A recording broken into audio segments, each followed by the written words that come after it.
Hello, everyone. Hey, it's the evening of the 3rd of July, 2020. Tomorrow is the 4th of July, and I can't believe I have to do this. I didn't even set my studio up. This is one of my lights, and I'm having it shine up on the ceiling just to give me a little light so I can do this quick live stream. But I just think I have to announce it a little out.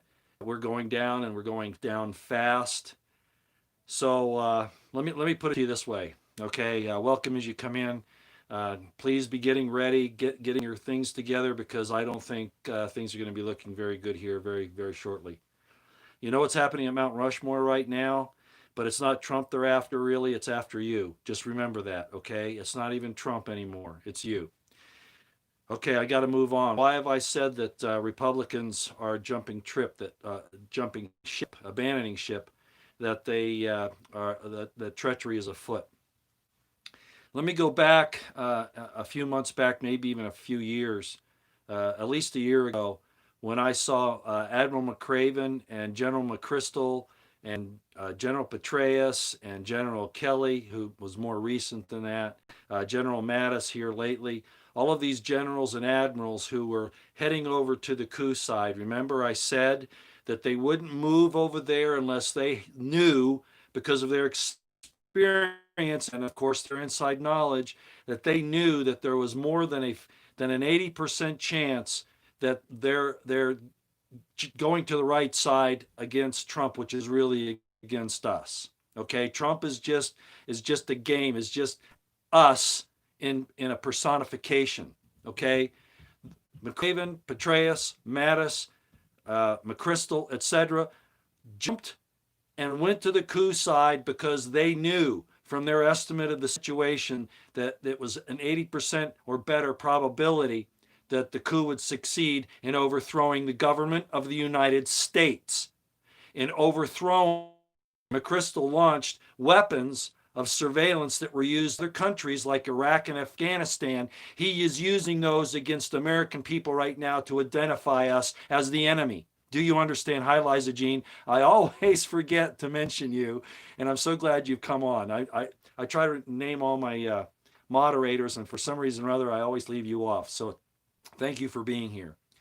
Okay, you remember I said that they would not have made their intentions known unless they were sure 80% or better that they were going to succeed. Ladies and gentlemen, we now have Republican governors. If you, right? Because of this mask situation. Let me put something out to you. Governor Abbott, Governor Herbert of Utah, Governor Ducey of Arizona, all Republicans are going for this enforced mask. Now in Utah, it's only in, so far, Salt Lake and Summit counties, but even that's an overkill. Trust the plan. I think you're making a joke. I hope so, Kevin Kelly. Republican governors are jumping ship. Why are they doing that?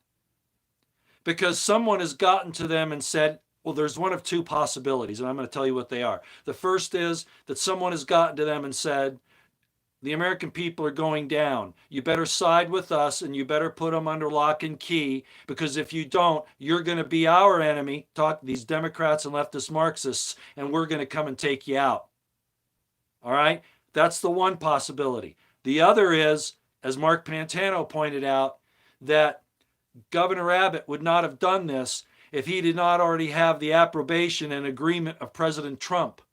And if that's true, that means that President Trump is lying to you, that he is not who he says he is, something that I have been worried about for a long time and that Mark Pantano and others have been very open about. So, in either scenario, this is going down. Your government is going against you. Not, as I said once before, not only are they allowing the criminals and the Antifa and Black Lives Matter and the drug cartels and the gangs and the Chinese agents attack you from below and from the sides, the government is attacking you from above. They're pinching us between these two things because they want to destroy liberty. They want to destroy your lives. They want to destroy what the American people have stood for, not the government that has been so evil, but the American people.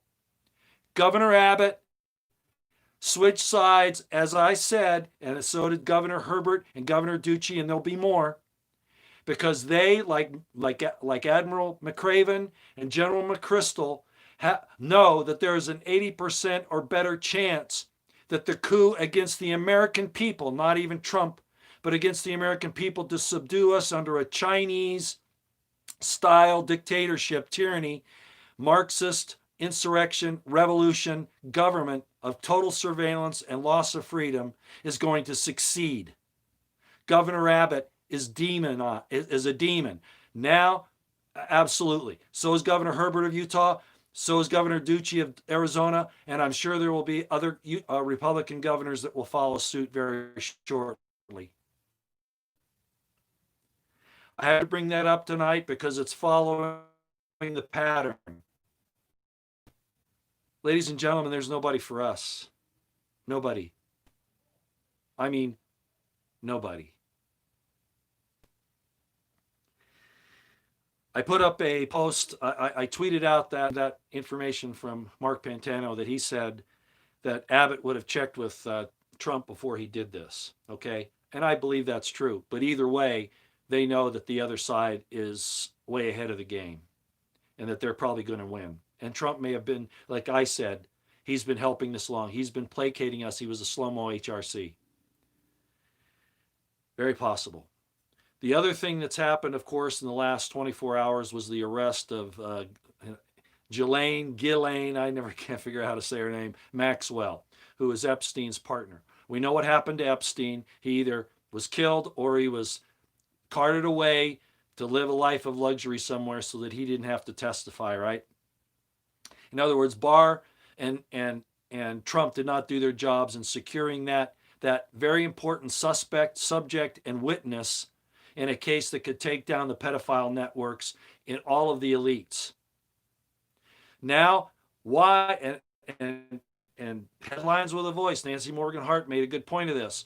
How is it that she left the no extradition protection of France and ended up in a 100-acre estate in New Hampshire?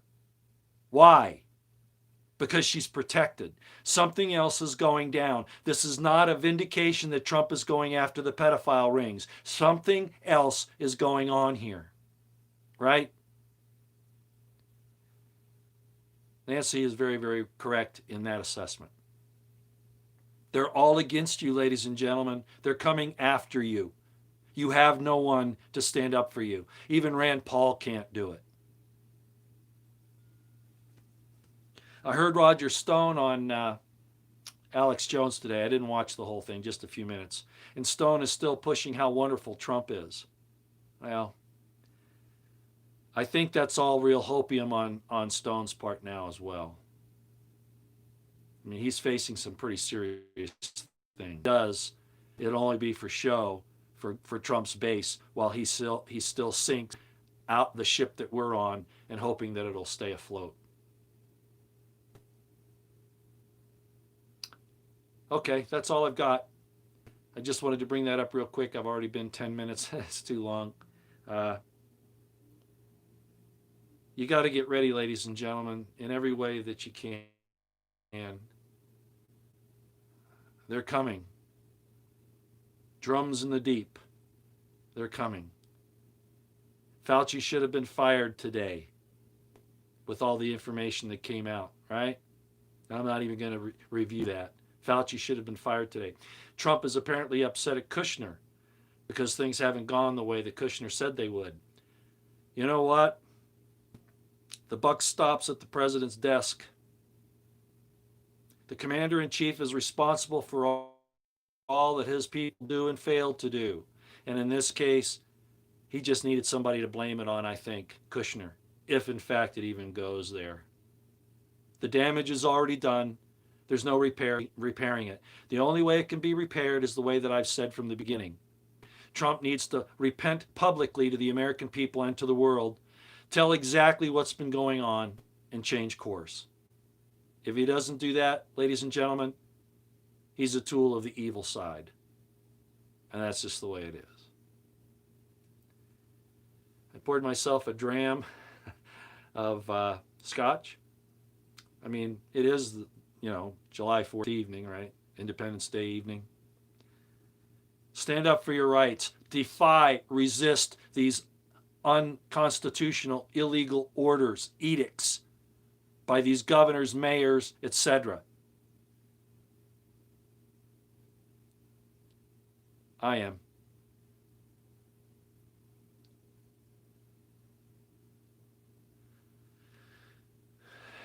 Yeah. To the sword of justice in defense of truth and virtue. And truth is liberty. So it's actually cheers to the sword of justice in defense of liberty and virtue. Good evening, ladies and gentlemen.